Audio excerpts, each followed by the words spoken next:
consultas, ya sea por vía telefónica o por mensajes, acerca de controles hipertensivos. Entonces, los pacientes por lo regular, como menciona el doctor, tienen sus dispositivos en su hogar. Entonces, ahí, ¿qué conducta debemos tomar nosotros? ¿Debemos confiar en que el paciente sabe cómo tomarse la presión adecuadamente y que su dispositivo esté calibrado y sea confiable, o decirle que va a urgencias o citarlo a la consulta? Es una pregunta muy interesante, pero además es una pregunta de la vida diaria, ¿no? Ese es el mundo real.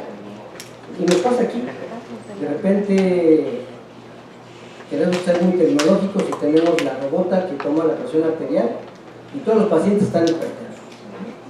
Y llegamos a la antigüita, traemos el manómetro de mercurio y resulta que no hay ese descontrol hipertensivo. Habíamos hablado a las 2 de la mañana en enfermería, doctor, el paciente tiene 180, 110 de presión. Okay. La frecuencia cardíaca, 70. Okay. ¿Tiene síntomas? No, de hecho estaba dormido. ¿Qué le hacemos? No le despiertes, déjame. La misma situación ocurre con el paciente propiamente en casa. Dijimos que no todos los dispositivos electrónicos están certificados para dar los valores adecuados. Entonces, lo más importante cuando un paciente nos habla y nos dice, tengo descontrol de la presión, o luego nos dice, es que me sube y me baja. ¿A qué le llamamos me sube y me baja? Entonces, es que me sube a 130, 80. Y cuando le baja, a 120, 70. Entonces, la medicina me trae así, doctor, me sube y me baja. ¿Y por qué se tomó la presión? Pues nomás para ver. ¿Tiene síntomas? No, no tengo síntomas. ¿Qué hago? Guarde su aparato, por favor. ¿Sí? No se estrese, no me estrese, no pasa nada. Eso no es una crisis hipertensiva. ¿Sí? Si el paciente te empieza a decir, tengo mareo, me duele la cabeza, tengo tinnitus, acúfenos, entonces sí, ¿sabe qué? Mejor venga al consultorio o acérquese al hospital más cercano para que verifiquen ese valor de presión arterial y podamos establecer si tiene un descontrol hipertensivo o una crisis hipertensiva. Pero por teléfono no confiemos en los aparatos electrónicos, por favor, porque sí nos causan esa alteración. Y decirle al paciente, si lo pueden hacer ocasionalmente, tómense la presión si hay síntomas asociados. Si no hay síntomas, el aparato debe estar guardado. Muchas gracias.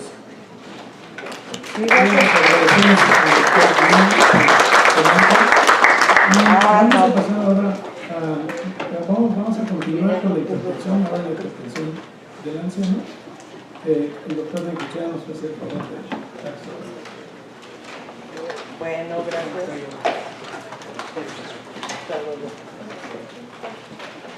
Doctor Juan Carlos Necochea Alba es egresado del Centro Médico Nacional Siglo XXI. Él fue director de enseñanza e investigación de cardiología en la misma institución. Actualmente es jefe de división de educación médica desde el 2014 en este hospital y profesor de cardiología igual en este hospital.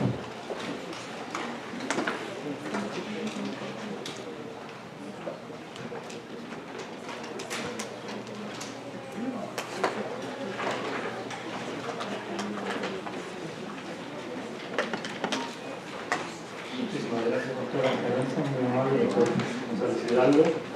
Bueno, es un placer estar aquí en este programa académico. Muchísimas gracias, doctora Kaki, por la distinción de invitarnos a mí.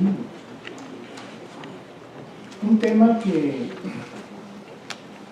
ha cobrado gran relieve, discusión en diferentes foros, derivado de las nuevas metas terapéuticas, tanto europeas como las americanas, latinoamericanas, mexicanas, en relación a la hipertensión arterial. Y particularmente esta discusión de metas más ambiciosas se centra, hace relieve en el paciente de Guadalajara. Permítanme rápidamente tratar de establecer el papel de la hipertensión arterial dentro de un panorama universal de salud. Aquí tienen ustedes un comunicado de la Organización Mundial de la Salud de las causas de mortalidad en el año 2016. y podemos ver que las enfermedades crónicas causan el 70% de estas muertes. Y no solo eso, sino que estas muertes por enfermedades crónicas se producen tempranamente, esto es, antes de los 70 años. Y dentro de esas enfermedades crónicas, quien está a la cabeza son las enfermedades cardiovasculares. Dentro de ellas, la hipertensión arterial, desde hace varias décadas, es la primera causa atribuible de mortalidad a nivel mundial. Y ahí en esa tabla se dicen diferentes causas atribuibles. Y podemos ver que todas ellas estrechamente vinculadas con la enfermedad cardiovascular. Desde luego con la enfermedad pulmonar, desde luego algunas de ellas con neoplasias, que como vimos en la gráfica previa, son las principales causas de mortalidad a nivel mundial. No olvidar que la hipertensión arterial es la segunda causa de años de vida saludable perdido, por la repercusión biológica que tiene en los pacientes. Podemos ver que se asocia al 14% de la mortalidad total, al 47% de los pacientes con enfermedad pulmonar, 54% con evento vascular cerebral, todavía más importante en relación a favorecer el desarrollo de insuficiencia cardíaca, y no olvidar que es la segunda causa de insuficiencia renal a nivel mundial. Obviamente ya solo con estos diagnósticos estoy implicando la repercusión biológica que tiene en los pacientes.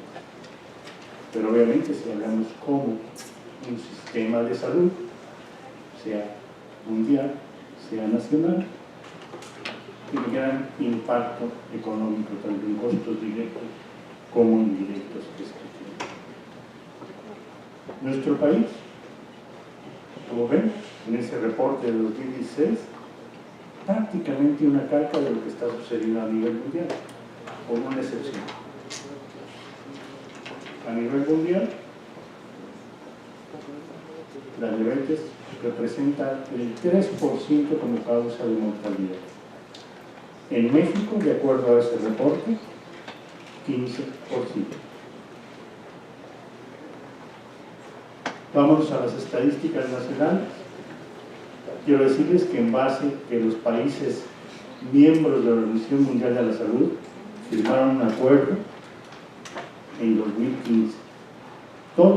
México, desde luego, todos se comprometieron a disminuir la mortalidad por enfermedades crónicas en por lo menos un tercio para el año 2030.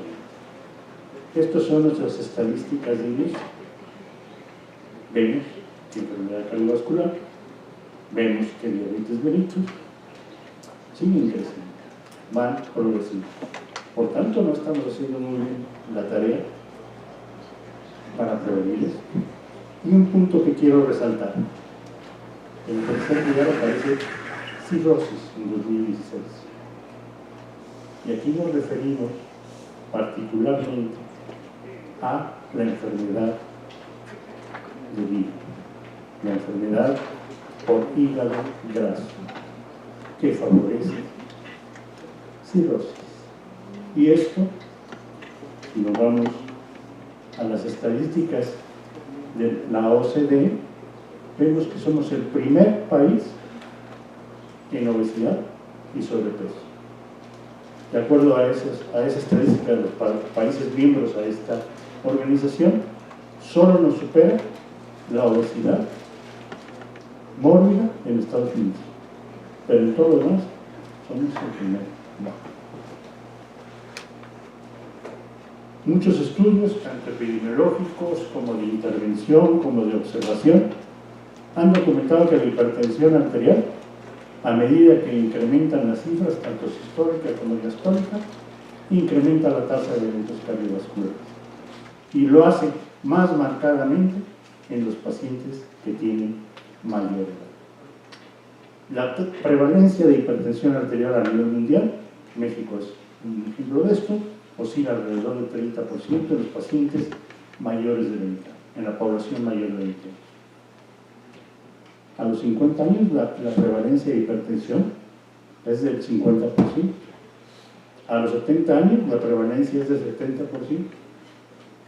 Y si hablamos en mayores de 75 años, la prevalencia es más del 70%. Por tanto, si asociamos estos dos contextos, vemos el riesgo que implica ser hipertenso en un paciente adulto.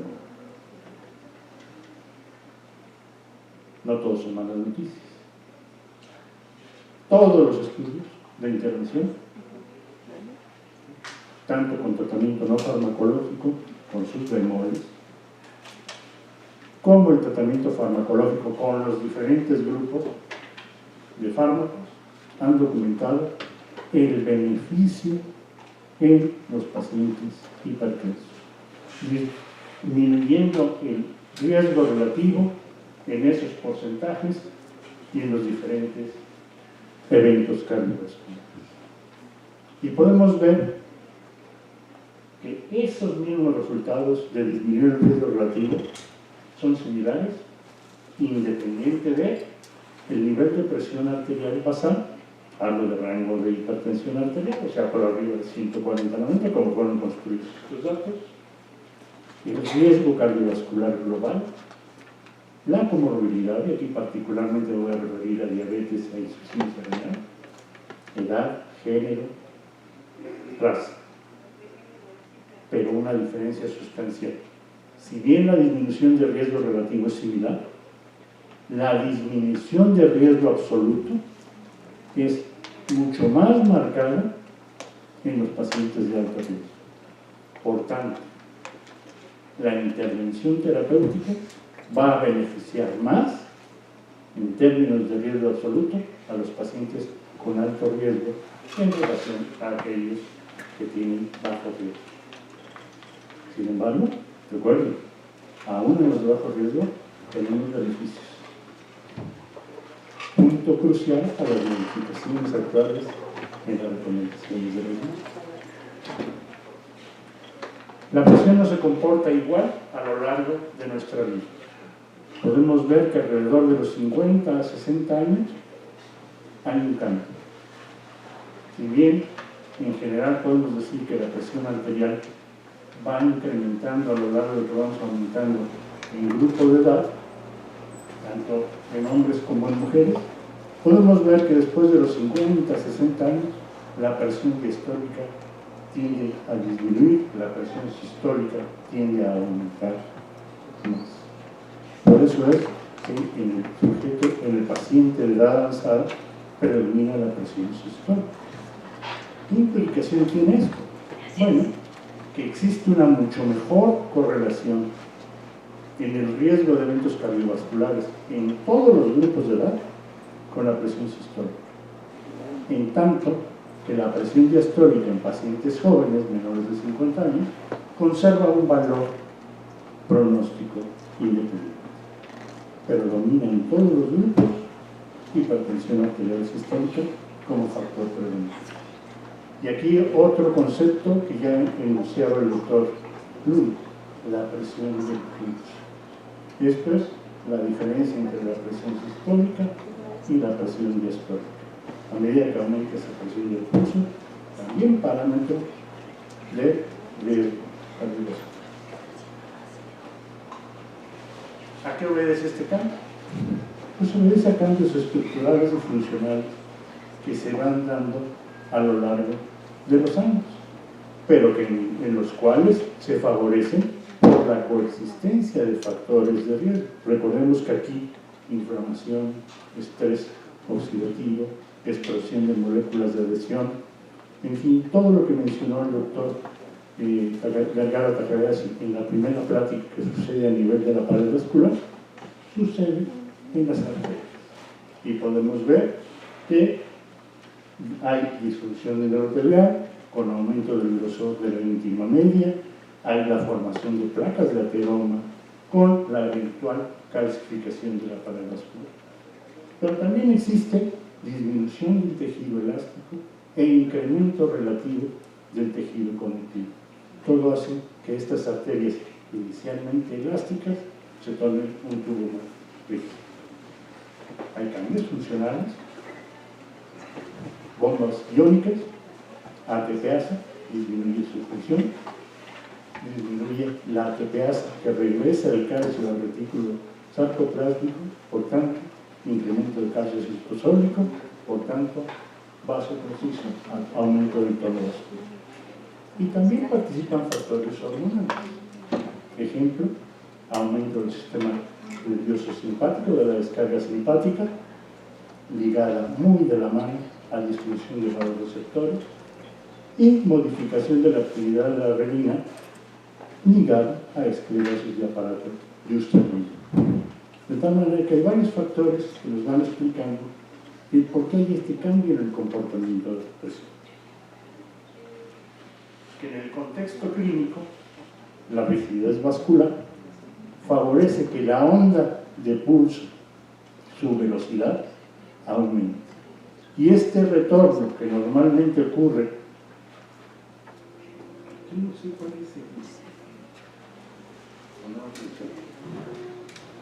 ya, que normalmente ocurre durante la diástole, esto es favoreciendo el llenado diastólico de las coronarias.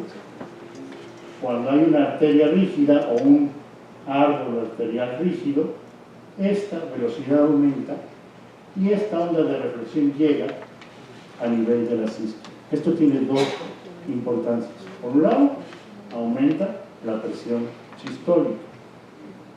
Esto traduce la carga hemodinámica para los órganos centrales, carga hemodinámica de presión. Y por otro lado, disminuye la presión diastólica, le hace disminución de la presión de perfusión de las arterias coronarias. Y por otro lado, amplitud de la presión del pulso.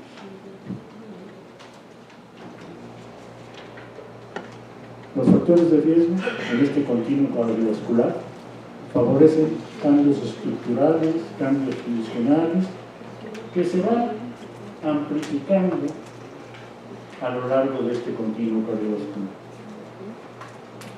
Podemos ver que cuando ya existe evidencia de daño de órgano blanco, nos produce ya un paciente de alto riesgo. Y si ya está establecida una enfermedad cardiovascular, renal, etc., nos produce un paciente de muy alto riesgo. En esta fase,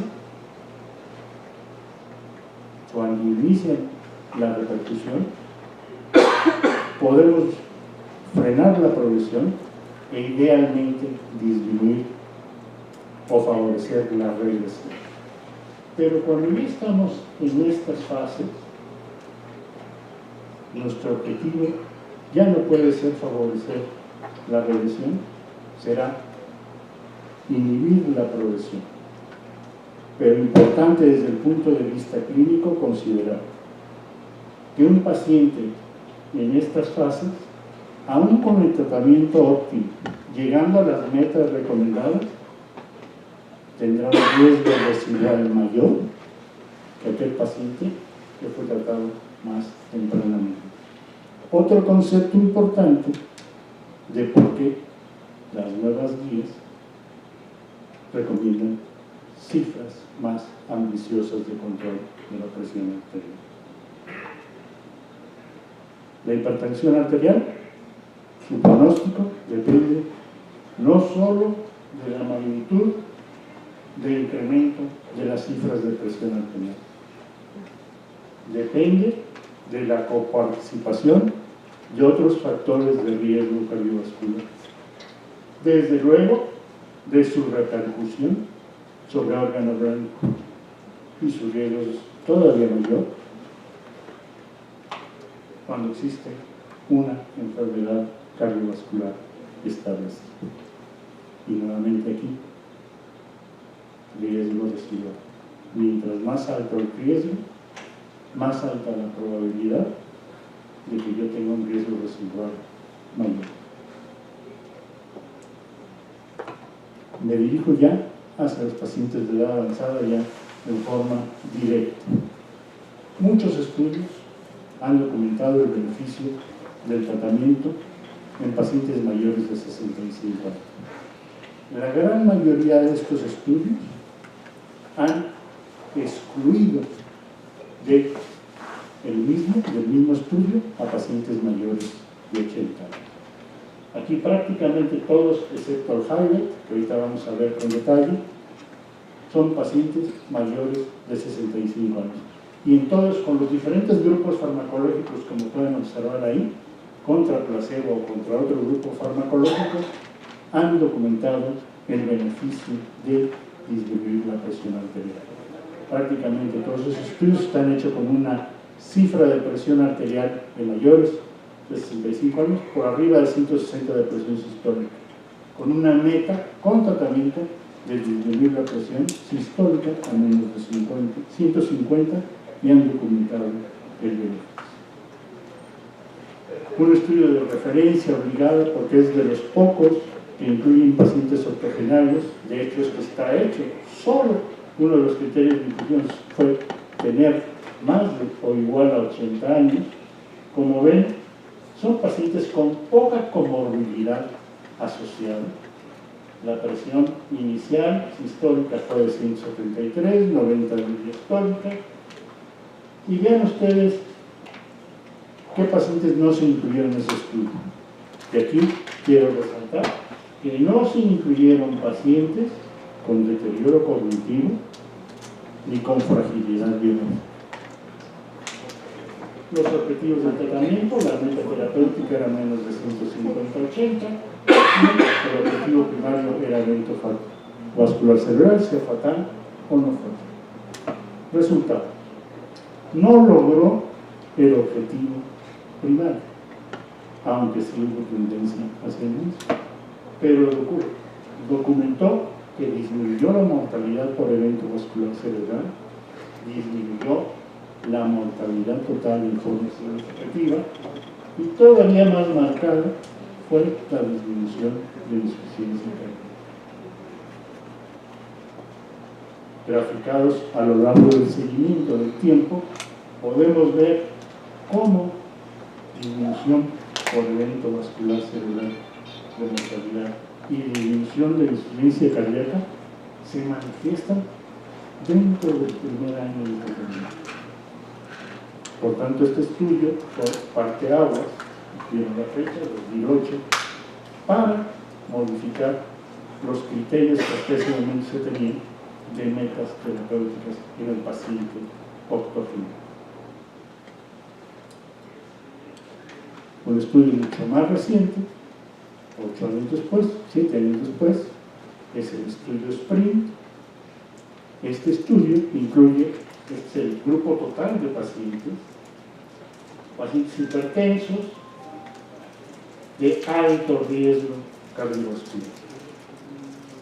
Meta, con cualquier fármaco, aquí no incluye ningún grupo farmacológico en particular, comparaba si obtenía beneficios con una presión arterial de menos de 120 contra obtener una presión sistólica de menos de 140. Se excluyeron del estudio, ojo, pacientes diabéticos, pacientes con accidente vascular cerebral previo o pacientes con insuficiencia cardíaca descompensada en los 6 meses. Este estudio incluyó pacientes que a lo largo de todo su seguimiento la presión arterial fue determinada en forma totalmente automatizada. Logró disminución del objetivo primario, que ya lo vieron aquí: infarto, síndrome isquémico agudo, evento vascular cerebral, mortalidad cardiovascular o descompensación de insuficiencia cardíaca. Particularmente dentro de los objetivos incluidos en el primario, disminuyó la tasa de insuficiencia cardíaca, la mortalidad cardiovascular y la mortalidad. Este es el grupo total de pacientes. Pero en el diseño de este estudio se incluyó un subgrupo de más de 75 años. Y aquí tienen ustedes, por tanto, son pacientes hipertensos de más de 75 años, de alto riesgo Y la idea es comparar, obtener una presión arterial meta de menos 120 contra una presión arterial meta de menos de 140. Aquí tenemos el grupo de edad. Podemos ver que en general tenía una función renal conservada, pero todos tenían un riesgo cardiovascular, de riesgo de eventos cardiovasculares altos, aquí a través de la escala de Framingham. Todos recibían un promedio prácticamente de 2 fármacos antihipertensivos antes de ingresar al estudio. Aquí ellos ponen que ingresaron pacientes con fragilidad, pero eso haremos una acotación posterior. Resultados. Beneficios en el objetivo primario, que aquí lo vuelven a ver enunciado, particularmente insuficiencia cardíaca, mortalidad total, y en el objetivo primario más mortalidad total. Para descubrir un objetivo primario necesitaban tratar a 27 pacientes para prevenir un evento cardiovascular. Y para descubrir una mortalidad total necesitaban tratar 41 pacientes. De tal manera que el beneficio de este estudio en pacientes mayores de 75 años queda plenamente implementado. También tuvieron objetivos en la esfera renal, un territorio que ha sido difícil en el paciente con hipertensión arterial.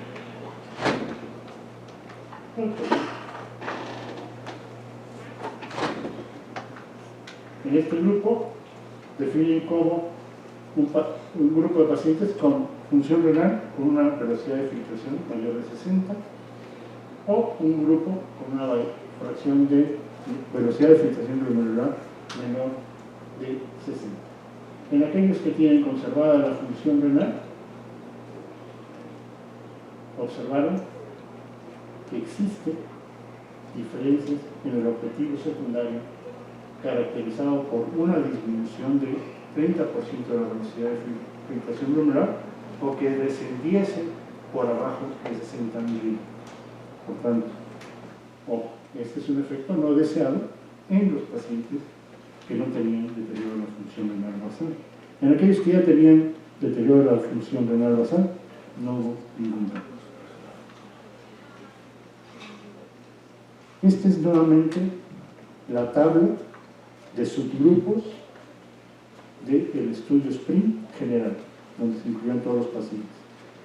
Y la quiero resaltar, vean ustedes, en los pacientes menores o mayores de 75 años. Mayor beneficio en aquellos mayores de 75 años. Obviamente aquí hubo mayor número de eventos cardiovasculares.